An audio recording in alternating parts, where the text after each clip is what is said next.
pensar a gestão, que as estruturas pelas quais a gente está inserido, né, nas quais a gente está inserido, estrutura burocrática, equipamento público, recursos, né, tudo isso é importante, é fundamental, é estruturante, né, já diz a própria palavra, é estrutura. Mas, se a gente tem um olhar de gestão, né, um olhar de pensar planejamento, de pensar sobre os resultados que essa política pública está produzindo, a gente vê que, bom, com uma estrutura X, a gente pode produzir um resultado distinto, entende? Vocês entendem o que eu estou falando? Que, bom, não dá para também a gente justificar, né, todos os problemas e precariedades da política pública olhando para essa estrutura. Que muitas vezes esse olhar de gestão, né, é um salto importante, é um salto adiante, né, na entrega do serviço que a gente está produzindo. Então essa é a mensagem primeira, né, que eu queria trazer para vocês. A segunda coisa que eu quero trazer para vocês, enquanto sentido dessa apresentação, tá, é que a gente pensa a gestão, quando fala isso já pensa no mundo do business, né? Isso vem das organizações privadas. E daí a gente pensa, bom, estratégias e instrumentos de gestão tem que ser algo rebuscado, né? Algo muito sofisticado, mas não é bem isso, né? A gente pode fazer a gestão com instrumentos simples, né? Com práticas participativas, mas sobretudo despertando esse interesse pela gestão, né? Esse interesse sobre o planejamento, interesse sobre o rumo que a gente quer dar para a nossa política pública. As mensagens, né, que eu quero trazer são essas, assim, que a gente precisa despertar esse olhar da gestão, conhecer alguns instrumentos que a gente deixou no passado, como o planejamento, né? O planejamento já foi uma arma e uma ferramenta estratégica, né, do desenvolvimento, no caso brasileiro, né? Ele foi, digamos assim, o principal instrumento do Estado desenvolvimentista. Ele tinha aquele sentido de grandes planos, de cima para baixo, centralizado, feito por uma cúpula burocrática, uma série de problemas que eu vou mostrar aqui para vocês, né? Mas ele foi central para o campo da gestão e para levar adiante o projeto de desenvolvimento que norteou, no caso, né, os governos dos anos 30 aos anos 80. E isso foi se perdendo. Nos anos 80 e 90, o planejamento foi se perdendo como esse instrumento estratégico. Houve a descentralização, né? Ficou na mão dos municípios, ficou na mão do terceiro setor a implementação de um conjunto de políticas públicas, né? Eu acho que vocês hoje estão aqui, né, muito fruto desse processo, né, de ter que gerir, implementar as políticas que antes eram implementadas de uma maneira distinta, né, pelo governo central. E isso exigiu, né, dos governos locais, dos atores não governamentais, que começassem a despertar para instrumentos de gestão. Só que o planejamento, como foi feito antes, né, ele foi perdendo sentido, né? Ele virou o plano plurianual, vocês já ouviram falar, né, em 1988. Daí, logo ali, né, na transição do regime militar, né, para a nova república, os planos foram planos de estabilização econômica, né? Os planos perderam aquele sentido estratégico que tiveram durante os anos desenvolvimentistas. Bom, foi posto na Constituição de 88 que era necessário planejar, só que quem é que estava planejando? Os municípios estavam planejando? Não muito, né? Considerando que temos 70%, 80% de pequenos municípios cuja burocracia é a própria família, que sobrevivem, né, com escassos recursos. O governo federal estava planejando? Não estava planejando, estava fazendo planos de estabilização, vivendo naquele contexto de ajuste fiscal, né? O plano estratégico, o sentido estratégico do plano para mudar a realidade, né, foi algo que foi se perdendo. E nos anos 2000, essa ideia do planejamento como algo que deve nortear a realidade do setor público, das políticas públicas, isso começa a ser revalorizado. Há um investimento institucional, né, por parte do Ministério do Planejamento em capacitar, né, os municípios, os atores sociais para se interessar de novo pelo planejamento, e daí se toma, né, vamos dizer assim, as premissas do Matos, né, como um norteador, como um cara que vai revisar o sentido estratégico do planejamento, né? Dizer, não, agora a gente tem que voltar a fazer planejamento. Planejamento é uma arma fundamental do desenvolvimento, né, e da implementação de políticas públicas, só que tem que ser feito diferente. Não dá para ser feito como foi feito no regime militar, né? Não dá para ser feito por uma pequena cúpula burocrática, não dá para ser feito sem participação, né? O horizonte mudou, o contexto histórico mudou e a gente tem que fazer duas coisas: retomar a importância do planejamento, que se perdeu ali na década de 80 e 90, e dar um outro sentido para ele. As questões, então, que eu vim comentar com vocês é isso, né? Trazer essa importância do planejamento, a gente pensar que isso tem que fazer parte do cotidiano do gestor público, tá? Da política pública. Seja ela do terceiro setor, né, seja ela do setor privado, mas se tem um sentido público, se dá um resultado público, ela é uma política pública. Então, o planejamento tem que se voltar em todos esses âmbitos para pensar que política pública que eu estou desenvolvendo, que eu estou ofertando. Tá? Ele parte dessa primeira problematização para pensar o planejamento. Tá? Ele faz analogia com um rio e uma correnteza. Então ele diz o seguinte, né, que a realidade ela é conformada por estruturas e por instituições, né, e então ela tende a nos levar sempre para um rumo, né. Então, Brasil como um país periférico, como um país que tem bastante problema de gestão em nível local, né, dado a Constituição do Estado brasileiro, que conformou uma elite burocrática muito forte no centro, mas que na periferia carece, né, de burocracia, que tem, digamos, falta de equipamentos públicos, muitas vezes falta de orçamento, falta de cultura de gestão, e por aí vai, né? Nós temos um caminho de formação do Estado brasileiro que conformou diferentes entes governamentais, né, que tem uma estrutura que é econômica e social, né, de país de periferia, que tem escassez de recursos econômicos, distribuição desigual, né, e o Matos diz o seguinte, não, mas o planejamento é o instrumento que a gente tem, né, para transformar essa realidade de uma maneira deliberada, intencional, com finalidade. Então, para que serve o planejamento? Para a gente pensar que futuro a gente quer. Ele constrói toda a estrutura metodológica dele, a estrutura conceitual, porque o que ele está querendo? Inverter a lógica de como o planejamento estava sendo pensado e feita até então. E ele diz o seguinte, não, o planejamento tradicional ele era feito por essa elite tecnoburocrática, centralizada, né, que tinha pretensão de verdade e de transformar essa realidade de cima para baixo. O que a gente tem que fazer? Tem que pensar o planejamento como um sentido estratégico da sociedade. Isso quem dá é só o governo? Não, é a própria sociedade. Então o que ele diz? Que no planejamento, pensando essa ideia de futuro, eu governo meu futuro, eu penso no destino que eu quero, ele considera que o planejamento tem que ser participativo, tem que partir de baixo para cima. O que é enfoque estratégico dentro dessa lógica do planejamento estratégico situacional do Matos? A estratégia representa então uma das questões mais fundamentais dentro do método PES, a introdução da dimensão humana e política. O ser humano não é neutro, essa suposta neutralidade dos técnicos não é neutralidade, essa pretensão de objetividade não é tão objetiva assim. Então a gente tem que pensar o planejamento como instrumento político. Ele tem um sentido político, vamos dizer assim, quem recebe, né, o planejamento tem que saber disso.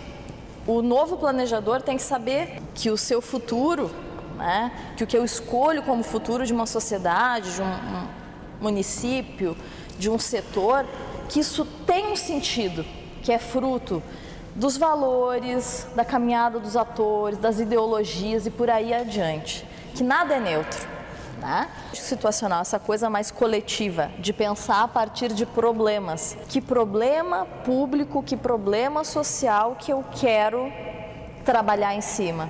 E daí parte para a análise desse problema a partir dos atores. Daí a solução desses problemas juntando esse conjunto de atores. Tu tens uma metodologia que rompe com essa setorização. Quanto mais atores eu tiver, vamos dizer assim, envolvendo para pensar esses problemas, para pensar as raízes desse problema, como a gente já comentou, a tendência será maior de se aproximar da realidade e a tendência maior é de engajar esses atores na solução. Esse primeiro momento, né, a gente usa aqui, geralmente, tá, a matriz fofa, tá, a SWOT, que então são as forças, né, fraquezas, oportunidades e ameaças, né? Isso vem do inglês, e trabalha então com o que é ponto fraco dentro da organização, né? E pontos fortes dentro da organização, análise interna, e depois oportunidades ambientais, né? O que está externo, e ameaças ambientais. Então a gente começa a pensar sobre uma política, sobre uma determinada realidade, né? Eu acho a matriz fofa muito oportuna, por exemplo, depois que os objetivos de um programa já estão traçados, tu podes voltar na matriz fofa e ver a capacidade de implementação. Daí começa a observar quais são os pontos fortes da minha organização para implementar a tal ação, quais são os pontos fracos da minha organização. Bom, daí minha organização, digamos, não tem dinheiro, tá, para implementar uma política de cultura tal. Como é que eu faço? A oportunidade externa, ambiental. É possível fazer parcerias, tem dinheiro de outros entes governamentais e por aí vai, tá? Então a matriz fofa ela é muito oportuna, na minha opinião, para primeiro a gente levantar os problemas da realidade, tá? Quanto para fazer essa análise posterior também de que se esses objetivos traçados têm capacidade de implementação. O que eu quero trabalhar e apresentar, né, melhor, então, é essa tal árvore de problemas. Porque, na minha opinião, para montar um planejamento, a árvore de problemas é uma estratégia metodológica muito eficaz. A gente junta, então, pensando no modelo matusiano, né, a gente junta o maior número de atores possíveis envolvidos em uma determinada realidade. Que a gente pode aqui pensar, o que a gente pode pensar? Uma ONG ou um município, daqui a pouco, para montar uma política cultural, tá? Então a gente começa ali naquele ponto central, vai ser o problema central que a gente vai delimitar. A gente começa então a selecionar os problemas, a declarar os problemas. Junta esse conjunto de atores e a política é implementação de pontos de cultura descentralizada de valorização da cultura negra. Tá? Pontos de cultura que vão revalorizar e que vão trazer a importância da cultura negra para o território, para um determinado território. Daí qual a relevância social de se implementar esse projeto, né? De onde nasce essa discussão, que atores que participam, que problema ela responde e como viabilizar essa implementação. Tá? Algumas questões básicas que podem nortear isso aí. Daí o grupo começa, bom, falta de equipamento de cultura nos bairros periféricos. Não tem como implementar uma política descentralizada, pontos de cultura que valorizem a cultura negra, porque não tem equipamento de cultura nos bairros periféricos. Daí o outro diz, preconceito com as culturas não brancas. Né? Cultura negra não é valorizada, então não vai ter verba governamental, não vai ter projeto para isso. Falta de recurso para aplicar a cultura como um todo, o outro falou. Daí o outro comentou, não, tem a falta de valorização da cultura negra e por aí vai. Baixo interesse pela cultura em geral da população. Tipo, isso não vai ser uma prioridade governamental. Porque a prefeitura não quer saber de cultura. Né? Vamos dizer, a gente tem uma ameaça ambiental que é a crise econômica. E diante disso, a prefeitura não quer fazer investimento na cultura. E daí por aí vai, baixa adesão comunitária, falta de recursos, falta de interesse governamental pela política pública de cultura, falta de funcionários para a implementação da política pública de cultura, né? Então, o conjunto de atores começa a usar, pessoal, post-it, tarjetas, ó, né? Junta um grupo de pessoas e começam a pensar nesses problemas, né? Vinculados a essa questão básica que está sendo pensada, juntam essa lista de problemas, tá? Colocam num post-it, que foi o que eu mostrei aqui para vocês, tá? E a partir disso, então, se consensua, se debate, se pactua, né? Qual vai ser o problema central? A gente tem que encontrar uma frase curta e que dê conta de abarcar tudo isso que foi dito aqui. E como é que a gente faz com a agregação dessas categorias, né? Trabalha, então, tentando sintetizar o que aqueles post-its estão nos dizendo. Eu sintetizei dessa forma: falta de interesses governamentais e populacionais pela cultura negra periférica. É possível fazer essa afirmação a partir dos post-its lá? Feito isso, pessoal, esse é o nosso problema central. Ele vai estar lá naquela árvore como centro. E abaixo dessa árvore, então, a gente começa a estabelecer as relações de causalidade. Por que que isso acontece? Por que que acontece e como é que isso se liga ao problema central? As causas, né, de falta de interesse governamental e populacional. Daí tu começa de novo com a estratégia dos post-its, de novo com a estratégia de debater com os teus participantes, e tu vai chegando a denominadores comuns, tu vai chegando, né, a questões que tu possa atuar. Como eu disse para vocês, o Matos fala que a gente pode descer 2, 3, até 3 relações de causalidade. Mas quando vai lá, por exemplo, sistema capitalista ou sistema político, corta aquele post-it dali, tira aquela questão, porque tu não vai conseguir, por meio do planejamento, resolver isso aí. Então, tu tens que pensar em situações de causalidade, tá?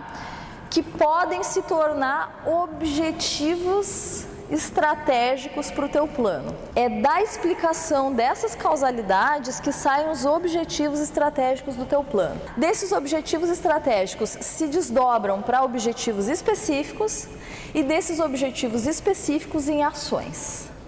E cada ação deve ser monitorada e avaliada. É importante, geralmente, dentro dessas estratégias, de contar com um mediador, porque tem muita confusão entre causa e consequência. Por exemplo, um fenômeno que se apresenta como consequência e a pessoa acha que é uma causa. E isso tem que ficar bem claro, tem que separar o que é causa de uma consequência, porque tu tens que atacar as causas. O plano busca atacar essas causas, atingir, né, resolver essas causas.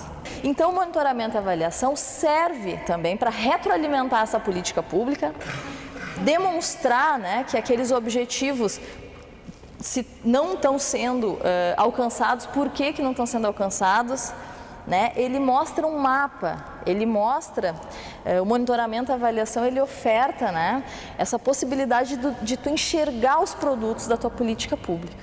E uma vez que tu enxerga, tu pode pensar nas etapas anteriores, nos passos que tu deu, até na própria explicação da tua realidade. Como é que tu montou a explicação da tua realidade? Será que lá faltou alguma coisa? Faltou dados? Quem sabe a gente analisou só em cima do achismo dos atores, né? Isso é outra coisa que ele chama atenção, né? Em diagnósticos, nem tanto o céu, nem tanto a terra. Nem só olhar os indicadores e achar que aquilo reproduz a realidade, nem só também ouvir os atores, porque muitas vezes estão, vamos dizer assim, carregados de senso comum, né, com baixa adesão, né, aderência à realidade. Então, essa mediação entre o que é dado, entre o que é explicado pelos atores, isso tem que haver, né, tem que haver essa mediação, de situar e de explicar a realidade em cima dessas duas estratégias, né, que é uma estratégia mais objetiva em cima de dados e a outra ouvindo esses atores. O monitoramento e avaliação, né, ele é uma forma, é uma etapa do ciclo de políticas públicas, como eu mostrei para vocês, né, e ele é uma etapa interligada, né? A gente trabalha com esse conceito de etapa, mas na verdade o ciclo já é autoexplicativo, é um ciclo, uma coisa alimenta a outra, né? Então, monitoramento e avaliação, ele não só realimenta e retroalimenta a formulação das políticas, como ele pode retroalimentar, por exemplo, a implementação de uma política, né? Então, ele está vigente em todo o ciclo, dá para se dizer assim. O grande objetivo dele, né, é entender como essa política está funcionando na prática, é o que eu comentei com vocês, né? O conceito, né, de sistema de monitoramento e avaliação, então, é uma forma de produzir, registrar, acompanhar e analisar criticamente informações geradas na gestão de políticas públicas, dos seus programas, dos seus produtos e serviços, com a finalidade de subsidiar a tomada de decisão. E também, né, serve para aprimorar essa ação pública que também já está em curso, como eu disse para vocês. Ela funciona em todo o ciclo, né? Então, não é bem assim. Fazer monitoramento e avaliação não é só se erguer, se sustentar em cima de dados científicos e exatos, né? A gente precisa trabalhar com uma outra noção. Então, eles propuseram, ali na década de 80 e 90, o que ficou conhecido como modelo de aprendizagem. O monitoramento e avaliação, então, foi visto, né, a partir de um outro caminho, tá?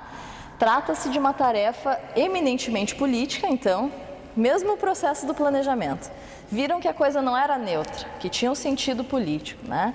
E que contém componentes técnicos. Então, para fazer monitoramento e avaliação, precisa-se dominar esses componentes técnicos, mas não se pode negar o sentido político que ele tem. Estava sendo, os usos, né, do monitoramento e avaliação estavam, vamos dizer assim, demonstrando que ele tinha uma finalidade que estava sendo dito que era neutro, né?